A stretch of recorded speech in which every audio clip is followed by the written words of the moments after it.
My name is Holly Miles, and I'm 33. If you'd asked me 6 months ago what I loved most about my life, I would have told you the drive. 2 hours out of the city, windows down, pine air pushing out the week, and at the end of that ribbon of asphalt, my cabin. My proof that discipline can be a kind of prayer. It's a modest A-frame on 3 wooded acres with a narrow cut of lake if you know where to stand. I bought it at 29 with a down payment that tasted like metal, then taught myself the rest. Roofing with YouTube videos, pulling up rotten deck boards, sanding cabinets until my hands throbbed. Weekends were a ritual. Thermos coffee, old flannels, the crack of a hammer echoing through the trees like applause. My parents said they were proud, if a little bemused. A lot of property for one person, Mom liked to say, her smile tight as a jar lid. Dad called it my bachelor pad in the woods, then corrected himself. Bachelorette. I laughed it off. They were traditional. Timelines soothed them. Wedding, mortgage, babies, in that order. My younger brother, Kevin, 26, just got engaged to Amanda, 24. She's polished, quick with a compliment you can't quite hold on to, the kind of woman who makes a toast that sounds like a TED Talk. I liked her because Kevin did, and because that's what you do when the people you love smile with their whole face. Last Sunday was our monthly dinner. Mom set the table like it was Easter. Linen napkins, candlesticks you're not allowed to breathe on. Dad poured wine. Kevin showed us engagement photos where the sky looked photoshopped into a more expensive shade of blue. It was nice, warm, safe. Then Mom tilted her head and fixed on a new idea like a bird spying foil. We were talking about honeymoon plans, she began, spooning potatoes with ceremony. With the budget and all, it occurs to me we have a perfect solution. Dad nodded, already pleased with himself. Holly has that cabin just sitting there most weekends, a built-in honeymoon. I didn't even let them finish. Of course I know, I said. Take it for the week. I'll stock the fridge, get the sheets line dried. You'll love the sunrise off the deck. Kevin's shoulders dropped in relief. Amanda's smile went glossy. For a second, it felt like generosity was a bridge we all met on. Mom dabbed her lips and kept walking. And since newlyweds need private time to build a foundation, she said pointedly, it makes sense they use it regularly. Once a month? Holly, darling, you don't need a romance hideaway when you're single. The fork in my hand made a small, almost pretty sound against the plate. I use it at least twice a month, I said. It's not just a getaway. It's mine. Dad chuckled like I'd told a quirk. You still can go. When they're not using it, we'll make a shared calendar. Across the table, Kevin's eyes flicked to mine. Sorry, I'll handle it. He didn't say it out loud, but I've known him since he fit in the bend of my arm. I can read his face. Amanda had her phone out, scrolling through my deck photos, the ones with the late sun slant and a mug on the rail. This bedroom, she said, tapping, has amazing light. It would be perfect for romantic weekends. And the fire pit. Oh my God, couple stargazing. Couple. As if the cabin only counts if 2 toothbrushes touch in a jar. I kept my voice even. You're welcome to the honeymoon week. After that, like anyone else, you can ask with notice. The cabin's my primary retreat. Mom waved a hand through the air like she was erasing a chalkboard. Don't be selfish, Holly. Support your brother's marriage. There it was. The old equation. Married needs. Single boundaries. It always sounds like love, but spends like debt. Conversation drifted to cake tastings and seating charts, but a new expectation quietly took root, like weeds under a deck you built with your hands. Dad joked about block-off weekends, Mom praised my generosity, and Kevin kept trying to redirect while Amanda pinned at light speed. I saw her screen once, a board titled Mountain Cabin Honeymoon. The first pin was a macrame wall hanging. The second was a sign that read, Our Love Nest. On the drive home, I replayed the word our until it lost its shape. That night, my phone buzzed. Kevin, I'm sorry about them. I'll talk to Mom and Dad. The week is more than enough. Amanda, you're an angel. I'm already imagining eucalyptus in the bathroom. So good for stress detox. We'll make your place so sophisticated. My boyfriend, Ethan, sent a perfect reply to a story I'd posted of the lake. When are you taking me up there again? I smiled in spite of myself. Ethan's the quiet kind of kind. A software nurse, I call him, because he listens for broken code in your day and patches it. His ex, Lena, teaches Pilates at a studio Amanda follows. I only mention that because sometimes the world is small enough to feel like a group chat you never asked to be in. I drafted a message 3 times before I sent it to the family group thread. I kept it short, like advice from a stranger you secretly trust. Hi. To confirm, Kevin and Amanda are welcome to the cabin for their honeymoon week. After that, please request dates with notice like anyone else. The cabin is my private property and my primary retreat. I need a minimum of 2 weekends a month for my own use. No standing access will be granted. Love you all. Kevin replied immediately. Fair. Thank you. Amanda gave it a thumbs up emoji that felt like a pat on the head. My parents said nothing. The silence was a hinge swinging toward a room I hadn't seen yet. Over the next few days, little things glowed like tripwires. My cousin texted, "So excited we'll have a family cabin now." Future tense, doing a lot of theft in one sentence. Amanda posted a muted story of sage paint swatches laid across a pine table. The caption, "Delayed but not defeated. Hashtag mountain retreat." Delayed from what? Defeated by whom? On Friday, Mom called. "Can you come by Sunday?" she asked, breezy. "Amanda needs help with wedding spreadsheets." Spreadsheets are my love language. Sure, I said. I brought my laptop and a willingness to be the bigger person. The moment I stepped into their living room, I realized the person they needed to be bigger than was me. Laptops open, coffee table crowded with papers. A stack of printed floor plans I recognized instantly, my cabin's original listing PDFs marked up in highlighter. Color swatches fanned like a poker hand. 3 contractor estimates, and I knew the names. Local firms I'd asked for quotes when I first bought the place. Mom's smile was helium. Surprise? We thought we'd help make it more couple-friendly, she said. Amanda has such wonderful ideas. Amanda turned her screen toward me. A presentation bloomed. Our Mountain Love Nest, Phase 1. Slides with mock-ups. The second bedroom demolished to expand a primary suite with a soaking tub. Privacy screens on the deck for intimate moments. A furniture board that looked like a hotel lobby swallowed a Pinterest wedding. These are just ideas, Kevin said quickly, eyes apologizing in 10 directions. We can all chip in for improvements everyone will enjoy. Everyone, a word that can mean you when your wallet is open and them when your door is. Dad cleared his throat. Be reasonable, Holly. These improvements increase property value. Kevin and Amanda are offering time and money. Your mother and I will help. Win-win. Amanda winced at my mounted fish photo in one of my old posts. We'd aim for more sophisticated. I tasted copper. I'm not renovating my cabin, I said. My voice came out steady, the way a lake looks calm until you realize it's just deep.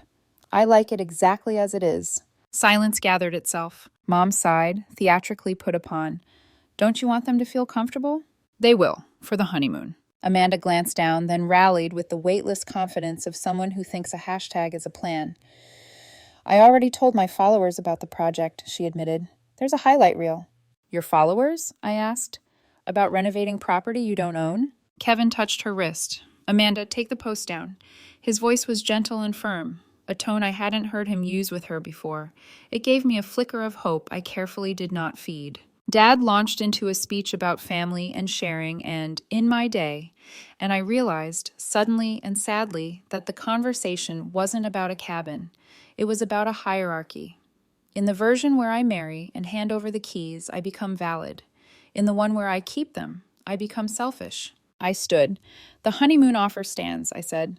Nothing else changes. Please don't make plans for my property.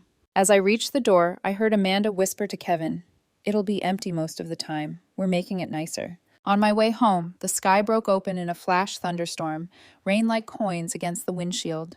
I pulled over at a gas station and sat with my hands on the wheel, the wipers dragging water like stubborn thoughts. I remembered sanding that first cabinet door until midnight, the exact crescent scar on my index finger from a slipped chisel, the quiet I bought with weekends and splinters. I texted Ethan, dinner at mine? I need a normal night. He replied with a location pin and a heart. Normal sounded like a life raft. When I got home, my phone lit up again, this time with a DM request. A mutual from Lena's studio, Amanda follows her, had replied to Amanda's story. Can't wait to see the before and after of your cabin. The words your cabin blurred. I didn't correct a stranger. I just locked my door.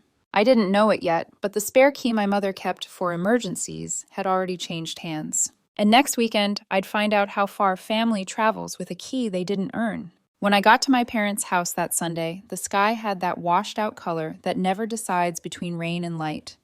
I carried my laptop in one hand and a bottle of white wine in the other. A peace offering, I thought.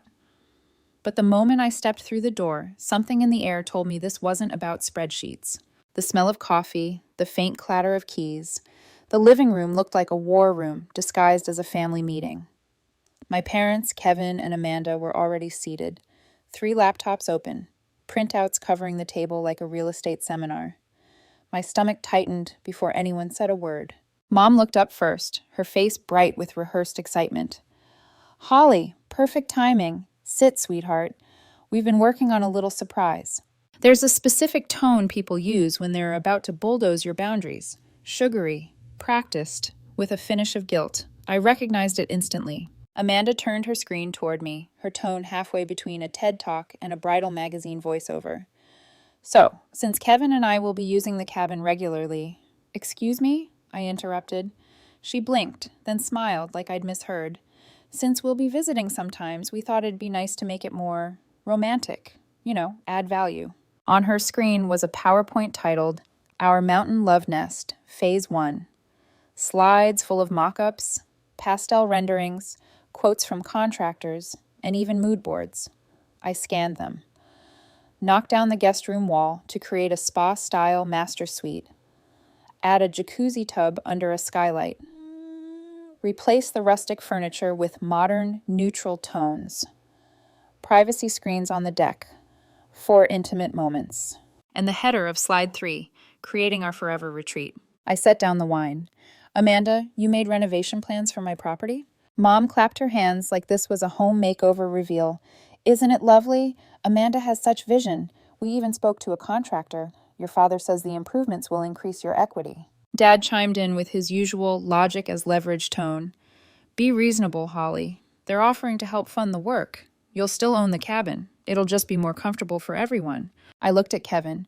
He had that same nervous half smile he used to wear when he'd accidentally break my things as a kid, like the time he dropped my camera, then tried to superglue it before I noticed. "Kev?" I asked quietly. "Did you know about this?" He rubbed the back of his neck. "I thought they just wanted to show ideas, not, full blueprints." Amanda jumped back in. "It's collaborative. I even found local artisans for custom decor. You'd love it. More feminine, less bachelor cabin." Mom nodded approvingly. "Yes, those beer signs and fish mounts are so rustic." My jaw tightened. "Those were my dad's old fishing trophies. You gave them to me." Dad shifted, caught off guard. "Well, maybe it's time for a new chapter. Fresh start." Amanda kept going, oblivious. "Oh, and we'd like to install a garden gazebo with fairy lights for date nights." "We?" I echoed. Kevin put a hand on her arm. "Amanda, maybe—" She pulled away gently. "Kevin, your parents are right. Family should share. We'd all enjoy it." Something snapped quietly inside me, not loud enough to make a scene, but sharp enough to draw a line in the sand. "I'm not renovating my cabin." Silence, even the refrigerator hum, stopped. Mom leaned back, sighed dramatically. "Holly, why are you being so difficult? We're trying to make this easier for everyone." "Easier?" I said, steady. "It's not a community project, it's mine. You're talking about knocking down walls I built." Amanda's smile faltered. "I already told my followers about it," she admitted softly. "It's kind of public now." I blinked. "Your followers?" She turned her phone toward me. Her Instagram bio read, "Lifestyle, home, love stories." The pinned story? Our cabin journey. My jaw tightened. Photos of my deck, my fire pit, my kitchen, captions like, "Phase 1, begins soon," and "Our mountain retreat is finally real." Kevin groaned. "Amanda, come on, that's not okay." Mom waved her hand. "It's harmless promotion. She's just excited." "About property she doesn't own," I said coldly. Amanda flushed. "I didn't mean any harm. I thought since we'd be using it—" "You'll be using it for 1 week, for your honeymoon." Dad's voice cut through like a gavel. "This attitude, Holly. It's why you're alone so often. Everything has to be mine, mine, mine. Your brother's starting a family. That cabin would finally have a real purpose." I felt my throat burn, but I didn't flinch. The purpose was peace. I earned it. You don't get to rewrite that. Mom folded her arms. I told my book club about your generosity, you know. Everyone was so impressed. Don't make me look foolish now. That line almost made me laugh. Even my boundaries had become PR material. I grabbed my laptop, stood up, and looked at Kevin. I love you, but this conversation is over. Amanda whispered something I wasn't supposed to hear. It'll be empty most of the time anyway. We're making it nicer. That was the moment I knew. This wasn't just a misunderstanding. It was a slow takeover wrapped in family niceties. When I got home, the first thing I did was pour a glass of wine and open Instagram. Amanda's posts were still up. One had 800 likes. I scrolled through the comments. Dreamy. So lucky you have a mountain getaway. You two deserve it. Not one mention of me. Not one word about whose dream they were decorating over. I didn't sleep that night. Every creak in the house sounded like footsteps crossing my cabin floor, rearranging the life I'd built. The next morning, I sent Kevin a message. Tell Amanda to delete those posts. Tell Mom and Dad no more renovation talk. I meant what I said. Honeymoon week only. He replied fast. Got it. I'll handle it. But 2 days later, Ethan showed me something I hadn't seen, a new post from Amanda's page, a carousel of design samples, captioned, "Every love story deserves a sanctuary. Had our cabin, had coming soon." Ethan frowned. You want me to comment something? I shook my head. No, let's see how far they'll go. A week later, I found out. When I drove up to my cabin that Saturday, the gravel under my tires looked disturbed, fresh. The front steps were swept. My wind chime was missing. Inside, the air felt wrong, lived in. Someone had been here. The first thing I noticed was the smell. Not the usual pine and cedar, but something artificial. Floral. Sweet. Lavender and vanilla. Amanda's signature scent. My pulse spiked as I pushed the door open. The curtains were drawn. The sunlight fractured into soft amber stripes across my floor. My fishing rods, the ones that always stood in the corner by the bookshelf, were gone. No, not gone. Moved. Propped inside the guest closet. The living room looked like someone had pressed pause halfway through redecorating. My vintage beer signs were stacked in the corner. The handmade quilt I kept draped across the sofa had been folded and placed neatly on a chair. And on the couch, gleaming in pastel perfection, were 2 brand new throw pillows embroidered in gold thread. Mr., Mrs. My throat went dry. In the kitchen, the refrigerator hummed. I opened it, half hoping this was some deranged dream. Inside sat a bottle of champagne with a tag looped around its neck. Handwriting I recognized immediately. For our romantic evenings, A and K. On the counter lay a folder labeled Cabin Renovation Plans, Phase 1. I flipped it open. Contractor quotes, paint chips, fabric samples, and a sticky note in Amanda's loopy cursive. Just leaving these here for you to review at your leisure. I stood there frozen, the refrigerator's hum growing louder until it was all I could hear. They'd been inside, without my permission, without even telling me. The back of my neck went hot.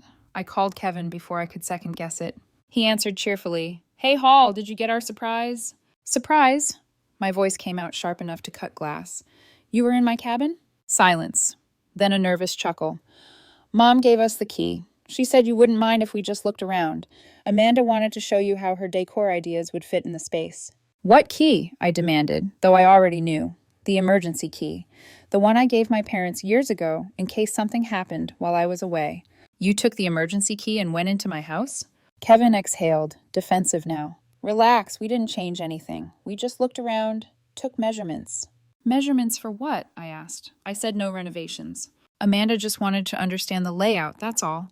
She thought if you saw how minimal the changes would be. I hung up. My hands were shaking. That night, I barely slept. The cabin that had once felt like a sanctuary now felt invaded, violated. Every sound outside made me jump. The wind through the pines, the scrape of branches, all sounded like footsteps returning. By morning, I'd made up my mind. I called a locksmith. He arrived before noon, a tall man in flannel with a kind smile that didn't ask questions. As he replaced the locks, I packed up the champagne, the pillows, the swatches, all of it, into a cardboard box. When the job was done, I paid him, thanked him, and stood on the porch watching him drive away. Then I installed the new smart lock system I'd ordered the previous month, but never bothered to set up. It tracked every entry, every exit. I added security cameras by the front door and the deck. For the first time in months, I wasn't just a cabin owner, I was a woman preparing for war. I didn't have to wait long for retaliation. By evening, my phone began lighting up like a fire alarm. The family group chat exploded. Mom, Holly, how could you change the locks on family?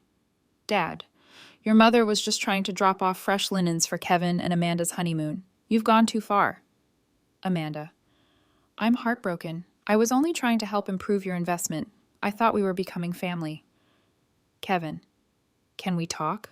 I didn't respond. Instead, I poured myself a drink, sat by the window, and watched the camera feed on my phone. The empty porch, the rustling branches. Peace, but laced with vigilance. 2 weeks later, the wedding came. It was a small ceremony at a lakeside inn. Soft gold lights, violin music, speeches full of platitudes about love and compromise. I smiled through every photo, toasted the happy couple, and didn't mention the cabin once. Amanda wore white satin and the smile of someone who thinks she's won something. Kevin looked tired, almost grateful when I hugged him and whispered, "Enjoy your week, 1 week." 2 days before they'd left for the honeymoon, I texted him the new door code and instructions. Use for 1 week only. Please leave it as you found it. The system will log all entries. He replied with a simple promise. For 7 days, I didn't check the cameras. I forced myself not to. I tried to believe Kevin would honor my boundary. When I finally drove up the following weekend, the cabin was quiet, still. The inside looked mostly untouched. They'd cleaned. The champagne bottle was gone. The Mr. and Mrs. pillows had vanished. My beer signs were back on the wall. But on the mantel sat a framed photo of Kevin and Amanda, laughing, champagne glasses raised, and a handwritten note beside it. Thanks for the memories. Hope this stays here always. A&K. It was such a small thing, a single photo frame. Yet somehow it felt like they were still there, claiming space in the corners of my piece. I placed the frame gently in the box with the pillows and swatches. As I closed the lid, something inside me whispered, "This isn't over." And I was right, because a month later, they'd come back. Not to visit, but to take. For a month, everything went quiet. Too quiet. No texts, no calls, no family dinners. I let myself believe it was over, that they'd finally learned where the line was. But quiet in my family has never meant peace. It's meant plotting. The first message came from Kevin. "Hey, Hall, could we use the cabin for our 1-month anniversary? Just one night. Amanda wants to recreate the honeymoon magic." I stared at the text until it blurred, then typed one word, "No." He replied with a thumbs-up emoji that didn't fool me. 2 weeks later, Amanda messaged directly, "Couples retreat weekend with our newlywed friends. We'll take such good care of your place. It'll be filled with love and positive energy." I didn't answer. Then Mom's birthday rolled around. I went, because some part of me still wanted to believe in family. She wore pearls and that smile she reserves for social occasions. Halfway through dinner, she clinked her glass and said, loud enough for everyone to hear, "You know what would make me happiest this year? A weekend at our family cabin with my book club ladies. Holly never uses it anyway." Laughter, applause. My stomach dropped. "It's not a family cabin," I said evenly, every word a nail. "And it's not available." The table went quiet. Mom blinked, eyes wet with theatrical shock. I was just joking, but we all knew she wasn't. The next few weeks blurred. Polite texts, colder silences, a sense of something gathering weight. Then one afternoon, Dad called and said, "Dinner, just us. No Amanda this time." I almost didn't go. But a voice in me, that tired, hopeful part, said maybe it's time to mend things. The house smelled like roast and deceit. Kevin sat stiffly at the table, avoiding my eyes. Mom's lipstick was too bright. Dad had that calm before the storm expression he used to wear when grounding us as kids. Dinner was civil, almost boring, until dessert. That's when Dad cleared his throat and said, "Holly, we need to talk about the cabin." He pulled out a manila folder from under his chair and set it on the table with ceremony. Inside, legal documents. "Kevin and Amanda have been looking at houses," he began, "but the market's ridiculous. Everything in their budget needs major work." I stayed silent. Mom leaned forward, voice soft and reasonable, the way she talks before she does something cruel. "You have your city apartment, your job, your independence. You don't need a second property, honey. Kevin and Amanda are just starting out. We thought maybe you could help." Dad slid the papers toward me. "Sell them the cabin at a family discount. They could make payments over time. Or better yet, transfer it now and consider it an early wedding gift." The room tilted. You want me, I said slowly, to sell my cabin to Kevin and Amanda? Not sell, Mom interjected quickly, as if that word were vulgar. Transfer, keep it in the family. Kevin's eyes were fixed on his plate. Kevin, I said, is this what you want? He hesitated, then sighed. Amanda loves that cabin. She keeps saying it feels like home, and Mom and Dad said you'd understand. You're not even dating anyone seriously right now. The words hit like cold water. There it was. The truth they'd been circling for months. Because I was single, everything I'd worked for, every late night, every splintered weekend, every bill paid from my own savings somehow mattered less. My hands trembled, but my voice didn't. The answer is no. Dad's tone hardened. This is exactly your problem, Holly. You're 33 years old with no husband, no children, no family of your own. That cabin is wasted on you. Something inside me snapped. Get out. He blinked. What did you say? Get out of my house. Mom gasped. Holly, this is our family dinner. Then take your family and go. They left, Mom crying softly, Dad muttering about selfishness, Kevin following with guilt in his eyes and silence in his mouth. When the door shut, the house fell into the kind of quiet that doesn't heal. That night, I poured a glass of wine and opened my laptop. I didn't hesitate. I listed the cabin for sale. Full market price. No family discount. By morning, my phone had 5 notifications from real estate agents. By evening, the explosion began. Mom called, sobbing. How could you throw away our family memories? Dad sent a 3-paragraph email about legacy and filial duty. Amanda made a public Facebook post. Some people just don't understand the importance of keeping property in the family. Sad when greed wins over love. And she wasn't done. The next day, she started a GoFundMe titled Save Our Family Cabin with a goal of $50,000. The description claimed the cabin was promised to them by family tradition. It had raised $127, all from her mother. I didn't even know whether to laugh or scream. 3 nights later, Kevin showed up at my apartment alone. He looked thinner, older. He stood in the doorway, hands shoved in his pockets. Are you really selling it? He asked quietly. Yes. Because of us? I met his eyes. Because I'm tired, Kev. Tired of defending something I built. Tired of being told I don't deserve it because I'm single. Tired of fighting for peace in a place that was supposed to give me peace. He nodded slowly. Amanda's furious. She said she'll boycott Christmas if you sell it. That's her choice. For a moment, he looked like the little boy who used to chase me through the yard, barefoot and laughing. I'm sorry, he whispered. I should have stopped this earlier. Yeah, I said softly. You should have. He turned to leave. Kevin, I called. He paused. You know that cabin isn't about the building, right? It's about me finally choosing myself. He didn't answer, just nodded and walked away.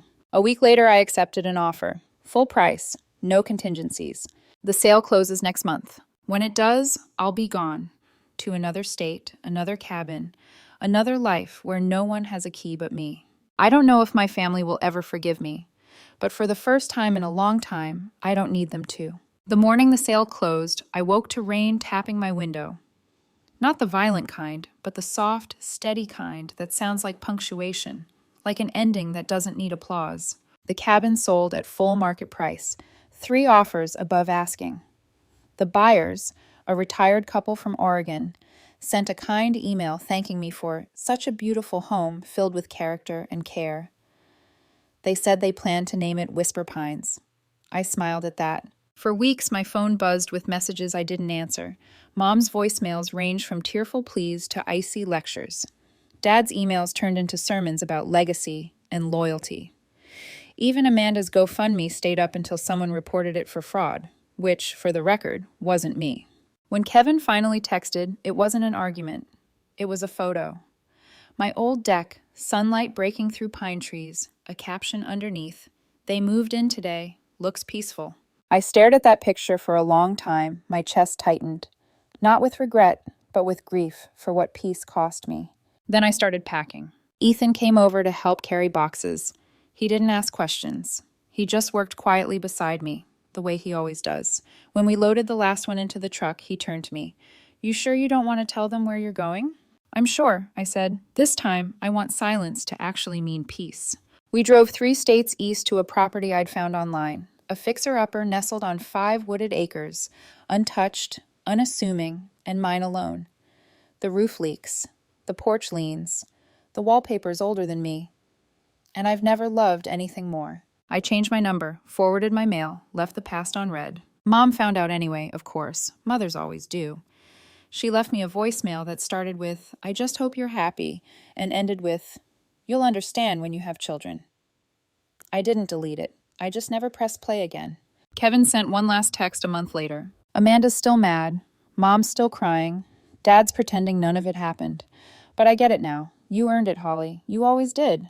I'm sorry I didn't see that sooner." I replied, "You don't owe me sorry. Just learn from it. Don't let anyone tell you love gives you the right to take." After that, nothing. And maybe that's the healthiest kind of family I'll ever have, one with distance, not damage. Some nights I sit on my new porch and listen to the woods breathe.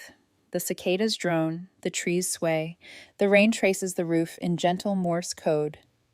I think about that cabin, the one I built, the one they renamed, the one I let go. And for the first time, I don't picture anger. I picture sunlight on old floorboards, laughter from years ago, the scent of cedar and paint. It's part of my story, not my prison. Every so often, I get curious and check Amanda's page. She's still posting home decor, couple selfies, life lessons. The hashtag Our Cabin Journey tag has vanished. The GoFundMe link is gone. The newest post shows them in a brand new suburban home, vinyl siding, white picket fence. Caption, "Finally our forever place." Good, let them have it, because I have mine. And this time no one else has a key. If there's one thing this whole mess taught me, it's that peace has a price, but chaos charges interest. That boundaries aren't cruelty, they're clarity, and that single doesn't mean incomplete. For anyone who's ever been told they don't deserve what they've built because they built it alone, let me tell you something. You do. You earned every nail, every scar, every quiet morning that belongs only to you. Now, if you'll excuse me, I've got a roof to fix, a porch to straighten, and a sunrise that doesn't need permission.